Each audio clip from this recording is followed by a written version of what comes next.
Hello and welcome to Group 28's midterm demonstration video for the SignFlex project. Our objective is a technical solution for the disconnect between those who can speak American Sign Language and those who cannot. We're looking to bridge the communication gap between the two groups utilizing modern technology. Our solution is a wearable glove that accurately recognizes and translates American Sign Language alphabet and provides the user real-time translation and feedback using a mobile application. For our design requirements, we are incorporating an accelerometer that meets specific requirements to enhance the overall performance and user experience. The sensor has a sensitivity of 2 degrees, ensuring precise gesture recognition, which is crucial for the accurate detection of the ASL gestures. Our sensor's temperature range is between negative 10 degrees Celsius to 40 degrees Celsius, making it suitable for a variety of environments and ensuring that its functionality is efficient even in different conditions. For power efficiency, the sensor's power consumption should be less than or equal to 500 milliwatts, which will help keep the energy usage low, extending battery life for users going about their everyday life. The sensor will also be equipped with 512 megabytes of memory, allowing it to process data efficiently without overloading the system. The processing speed of 200 milliseconds ensures a near real-time response, essential for translating ASL gestures with notable delays. With an accuracy of 95%, the sensor performs reliably, offering precise data capture that contributes to the effectiveness of our SignFlex system. Lastly, the sensor should cost under $400, which is a consideration that balances performance with affordability. And now we're going to give a brief demonstration about our progress on the project. Hi, my name is Madison from Group 28, and this is the hardware demonstration. So, as you can see on this breadboard, we have our 5-volt regulator that's going to be a daughter board going into our main PCB. And as you can see on the schematic, this is our layout that we're working with. And on our H2 pin that will connect to our main PCB, we have our exit 5-volt on the left, connecting to this pin here, grounding it and turning on the voltage regulator. You can see that it is reading 5 volts. So our 5-volt regulator is functional for our main PCB. Hello, this is Group 28, and this is going to be a continuation on the progress check on the hardware for our project. So if you could zoom in further here, we have our 3.3 volt regulator, which is supplying 3.3 volts to the ESP32 and accelerometer. As you can see here, we have this LED here on the 3.3 volt regulator to show that it is functioning. If it were not functioning properly, that would be off. So, and if you may, if we were to probe the 3.3 volt pin that we have here, these probes that we have around here, they're just meant to be used as, checking if they're working or not.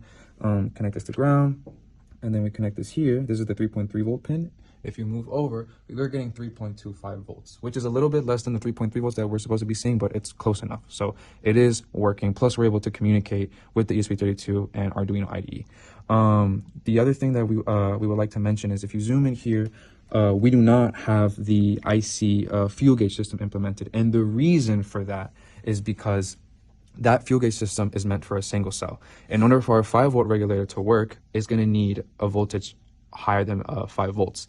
The fuel gauge system is connected to the V input of the battery, and that is going to fry our IC. So if we were to connect the two batteries in series, it's going to damage it because the IC system is only supposed to take around 3.7 to 4.2 volts. So for this reason, we did not put the IC on our first iteration of the main PCB board. But this is something that we are going to fix, and there is a alternative.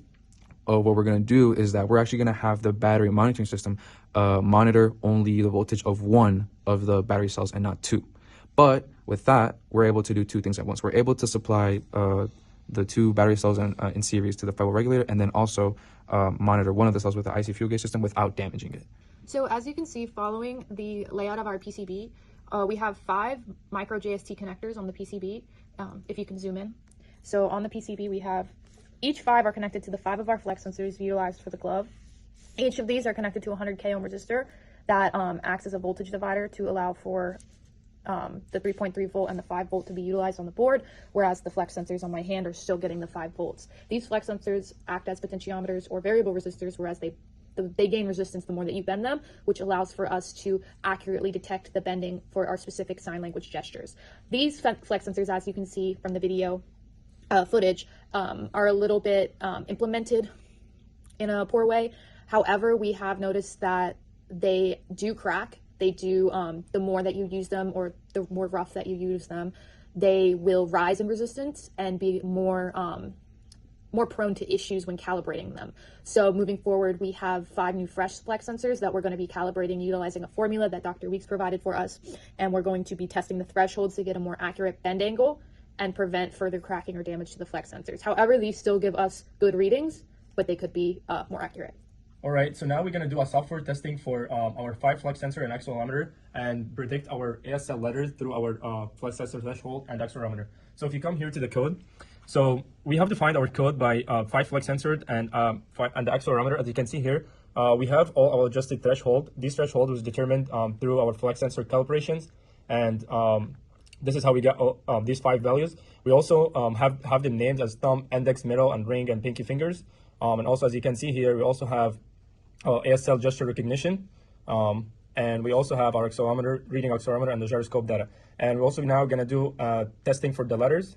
And now we're testing for the letter A, as you see in the glove. And also, if you come to the code here, you will see that the thumb is straight and the other 4 fingers are bent. So now we're testing for the letter B, and as you can see, our glove signed letter B, and as also as you can see here, our monitors saying it's a letter B. The thumb pin is bent and the other 4 straight, which corresponding to the letter B. And now we're testing for the letter C. So as you can see also here, our glove corresponds to the letter C, and as you can see, our monitor is saying letter C, 2 finger is bent, which is the index and middle finger, and the other is straight, corresponding to the letter C, and the threshold are reading the ADC values. As you can see on our custom PCB board, our accelerometer is located right here at the U8 mark. And as you can see, our accelerometer is a little smaller than anticipated, which gave us a little bit of trouble when installing it to the PCB. But after a few attempts, we were able to successfully solder it and obtain data from it using the embedded software. And as you can see here, the embedded software are reading the accelerometer and the gyroscope data as you move it to the right or to the left. And the accelerometer is specifically for the 2 letters, which is going to be the letter J and the letter Z. And now we will do a demonstration of our computer vision. Hello everyone, my name is Antonius Riz, and I'm responsible for the computer vision algorithm and the embedded system for our SignFlex project. And today I'm going to walk you through how our computer vision algorithm works, and we successfully implemented it on a phone. So when you come through here, the first thing we do is we initialize OpenCV for the image pre-processing, and then after that we use the camera X that we used for initializing the camera. And what the camera does is it captures the frames that has been analyzed for the processed image, and then after that we always ensure that our processed image is coming from the latest frames.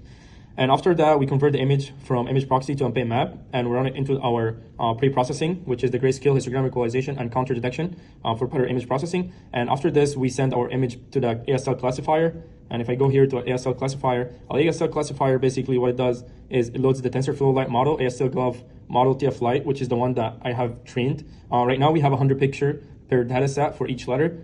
That's why our model is not predicting the correct letter yet. We need at least 1,000 picture per letter, and then after that we initialize the TF Lite interpreter to run the predictions, and from there we take the pre-processed image and run it through our ASL model, and then the model will be returning the possibilities for each letter from A to Z. And very important part here, which is resizing the image to 224 by 224 pixels, which has been used to train the models. They both has to match, the ASL classifier and the training the model has to match the pre-processing image. And after that, we check all the possible 26 letter from A to Z, and then we find the letter with the highest confidence score. And after that, we return the index of the predicted letter. For all the letters that have low confidence, which is less than 30%, I will be returning unknown. And other than that, if all confidence scores are too low, then we'll be returning unknown. And if the confidence are over 90%, then we'll be able to display the correct letter. All right, everyone. This is a demo for our computer vision and image processing. So as you can see here, after I showed the code, this is the implementation on a mobile app. And as you can see here, the glove assigned to the letter B. This is the letter B on the glove, and the letter P is predicting on the app. We'll try to do a different letter, like a letter X. And also, as you can see here, this is a letter X. But as you can see, our system is a little bit confused with a different letter because we only used 100 images per letter for training the data set. But in our coming progress, we'll be training our models at least 500 to 800 picture per letter, and our model will be predicting more letters.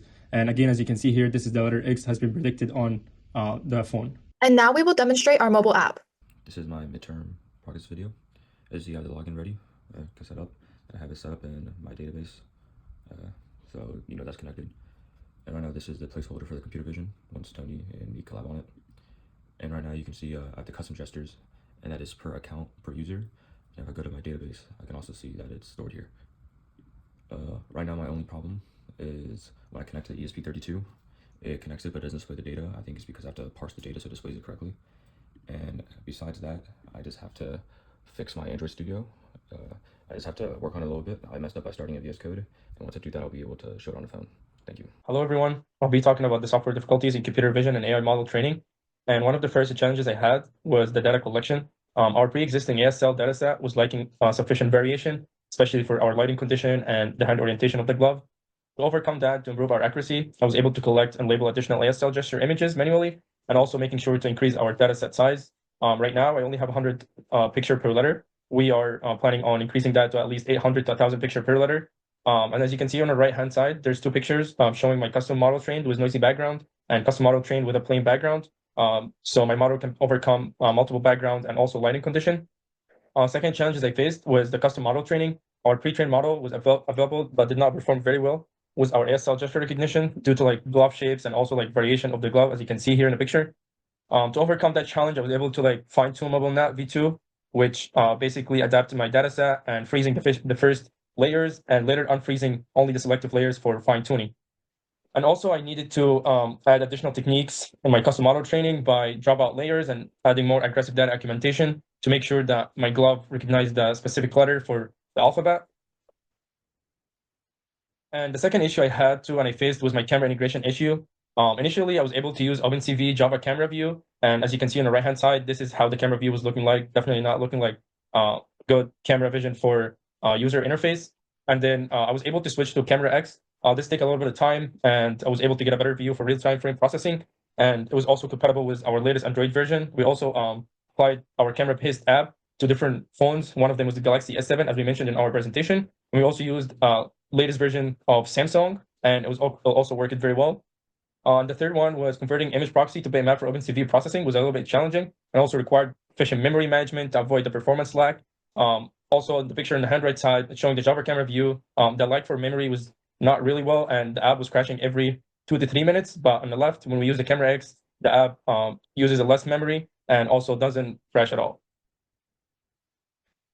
And when it comes to the embedded system challenges regarding our accelerometer flex sensors with the PCB, I didn't face much challenges, but I faced a little bit challenges with the sensor calibration issue because our flex sensor reading can be very sometimes wrong, sometimes right due to the glove tightness and the bending force and resistance drift.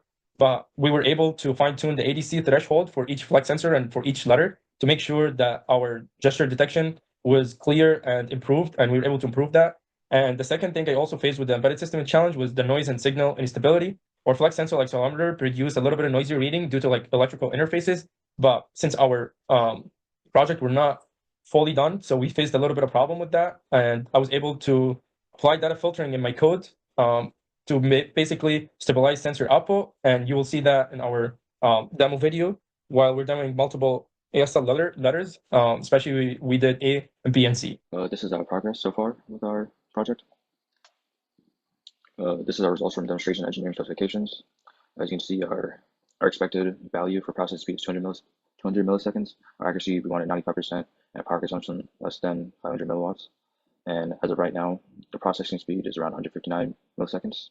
Our accuracy is around 50 to 70%, but as we collect more data, it will go up.